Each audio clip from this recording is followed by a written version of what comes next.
இவர் சாப்பிட வந்தவர். இவர் தான் வந்து சிங்கப்பூர் மாஸ்டர். இது சிங்கப்பூரில் போய் படிச்சுட்டு வந்துருக்குற. அப்படி அங்கே 2 துண்டு போயிடுச்சு.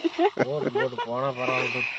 மொதல் துண்டு அதே போயிடுச்சு. அங்கே பாரு சாமிக்கு. அங்கே பாரு எங்க கால் கடையில் பாரு. இது அவர் கிண்டல பறந்துக்கிட்டு அங்கே போய் விழுந்து ஒரு துண்டு பவஞ்சிட்டு இருக்குது.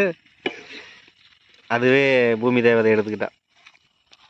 அடுத்தது மேட்ருக்கு வரும். இங்கே நல்லா அடுப்பு வரைக்கணும். மேலே ஏறி விட்றாப்பா. இப்போ அமைப்பிச்சுன்னு செருப்பு எடுத்து தண்ணி ஊற்றா. இப்போ கறி மூலற அளவுக்கு தண்ணி ஊற்றி ஒரு பாயிண்ட் அந்த தண்ணி சுண்ட வரைக்கும் வச்சோம்னா கறி ரெடி ஆயிரும்.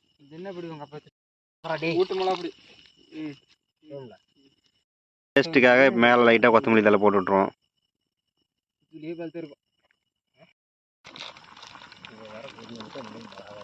முக்கால்வாசி வந்துருச்சு.